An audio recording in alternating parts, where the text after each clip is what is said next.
ازيكم عاملين ايه؟ يا رب تكونوا بخير. النهارده هنعمل مع بعض اكله حبيبه الملايين، اكله كشري كده ما يختلفش عليها اتنين. وطبعا هنعمله على طريقه اشهر محلات الكشري في مصر، وكشري التحرير. ومش بس زي محلات الكشري، ده اضمن وانضف واوفر، ونحط تحت اوفر دي مليون خط، لان بسعر طبق من اللي احنا بنشتريه جاهز من بره ممكن نعمل كميه محترمه. وكمان هنقول لكم على كل الاسرار والتريكات اللي المحلات بتعملها عشان يطلع معانا كشري احسن من المحلات، ومحدش هيقدر يفرقه عن الجاهز تماما. وهنقول لكم سر التقلية المقرمشة، وهتفضل معانا مقرمشة لاخر حبة فيها. شايفين قد ايه هشة؟ هنقول لكم كمان على سر العدس المرمل بتاع المحلات، وازاي يطلع معانا بالشكل ده، والصلصة بتاعة الكشري اللي ريحتها بتجيب اخر الشارع، وكمان الدقة والشطة محدش هيقدر يفرقهم عن الجاهز خالص. هنرتب بقى الخطوات بتاعتنا كويس خالص عشان خاطر ننجز وما ياخدش معانا وقت ونزهق منه. اول خطوة معانا من حمص الاكل، مش حمص التسالي. هننقع الحمص من قبلها بالليل في مية عادية جدا، نغسله كويس وننضفه، وبعد كده ننقعه. تاني يوم هنبدأ بقى فيه، هنحط حلة على النار ونضيف فيها مية والحمص وفصين من الثوم ورشة من الكمون ومعلقة صغيرة من الملح، كوباية من العدس الأسمر. هننقع العدس، نغسله وننضفه كويس، وبعد كده ننقعه ونسيبه. وبعد ما الحمص استوى كان العدس اتضاعف حجمه بالشكل ده. في حلة على النار هنضيف مية وفصين من الثوم ونغسل العدس كويس، وبعد كده هننزل بيه في الحل من غير أي إضافة توابل خالص دلوقتي.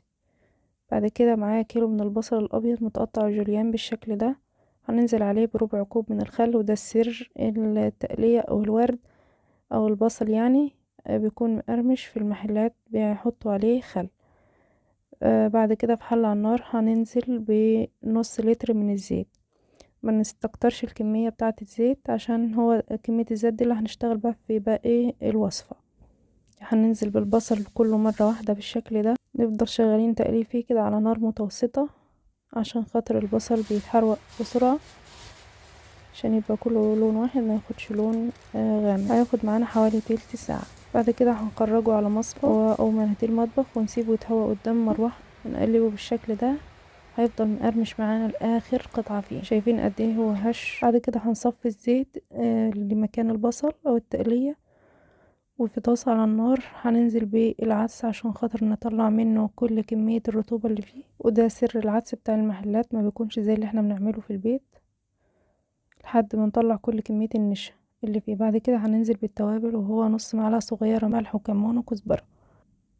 بعد ما اخرج كل النشا اللي فيه كده، هننزل بالعدس في طبق تاني، ونسيبه يبرد تماما، ونضيف عليه معلقتين كبار من زيت التقلية، ونقلبه كده ونسيبه قدام مروحة لحد ما ينشف تماما، ويدينا شكل عدس المحلات بالظبط.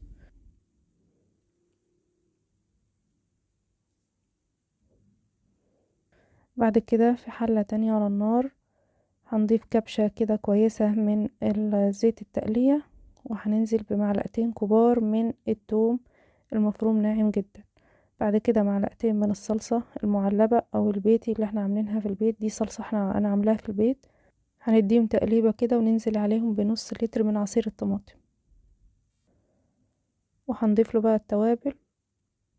والتوابل عندي ورقة لورا ورشة من جوز الطيب بسيطة خالص، ومعلقة صغيرة من الكمون والكزبرة والفلفل الأسود والبابريكا والثوم البودر والبصل البودر وملح، ونسيبهم يتسبكوا مع بعض كده على نار متوسطة. حلة على النار بقى هنضيف برضو كبشة كويسة كده من الزيت، زيت التقلية. هننزل بكوب من الشعرية السايبة. طبعا المحلات بتشتغل بالمكرونة والشعرية السايبة، مش هتشتغل بالأكياس أصلا عشان خاطر توفر معاهم في الميزانية ويطلعوا بمكسب كويس. هنفضل نقلب في الشعرية كده لحد ما تاخد لون موحد، لون ذهبي كده موحد، وعشان ما تتحرقش. وبعد كده هنغسل كوبايتين من الرز المصري كويس جدا، وننزل بيهم على الشعرية ونديهم تقليبة كده. وبعدين معلقة كبيرة من الملح ونص معلقة صغيرة من الفلفل الأسود، ونشمعهم برضو تاني مع بعض. هننزل بيها على الرز على طول. وبعد كده معانا مية سخنة مغلية عشان الرز يكون معانا مفلفل، عشان ما يعجنش. واحنا مش عايزين مية كتير، يدوبك بس الرز يتغطى عشان يكون فيه ندغة كده، ما يبقاش مستوي خالص ولا معجن. ونسيبه على نار عالية لحد ما تشرب كل كمية المية، وبعدين نهدي النار لحد ما يكمل سواه. هنرجع للصلصة تاني، هنضيف معلقة صغيرة من السكر ونسيبها تتسبك شوية وتبقى معانا، خلصت معانا بالشكل ده، يعني 5 دقايق بعد اضافة السكر وكانت معانا بالشكل ده. بعد كده المكرونة، معانا مكرونة اسباجيتي ومكرونة اللي هي الخواتم الصغيرة المقصوصة دي. طبعا من مميزات المكرونة السايبة ان هي بتتشرب معانا التتبيلة وكل حاجة احنا بنضيفها عليها، عشان كمية النشا الموجودة جواها، فيها كمية نشا اكتر من الاكياس، وكمان علشان خاطر توفر مع حلة على النار فيها مية بتغلي ومعلقة كبيرة من زيت التقلية او زيت البصل عشان المكرونة تاخد من طعم البصل. هننزل بمعلقة كبيرة من الملح، وبعد كده هننزل بالمكرونة ونسيبها تستوي كده 10 دقايق بس، مش هنكتر علشان خاطر احنا عايزين يكون فيها ندغة كده، ما تكونش مستوية خالص زي بتاعة المحلات بالظبط. بعد كده هنخرجها في مصفى ونضيف عليها كبشة من زيت التقلية ونديها تقليبة كده. بعد كده هنعمل الدقة معانا في طاسة على النار، هنضيف كوباية من المية العادية ومعلقة كبيرة من الثوم المفروم ناعم جدا، ونديلهم تقليبة كده مع بعض لحد ما يبدأوا يغلوا كده مع بعض. هنضيف نص كوباية من الخل الأبيض، ونص معلقة من الكزبرة ونص معلقة من الكمون ومعلقة من الصلصة اللي احنا سبكناها بتاعة الكشري ونص معلقة من الملح. نقلب كل الكلام ده على بعض. خلاص كده كانت الدقة جاهزة معانا. في طاسة تانية على النار هنضيف معلقتين كبار من زيت التقلية، الزيت اللي احنا حمرنا فيه البصل، وهنضيف معلقة كبيرة من الشطة البودر ونديلها تقليبة كده ونسيبها تغلي مع الزيت كده على طول عشان خاطر ما تحرقش معانا. وبعد كده هنضيف معلقة كبيرة من الصلصة العلب او الصلصة البيتي، دي صلصة بيتي طبعا انضف وافضل واضمن.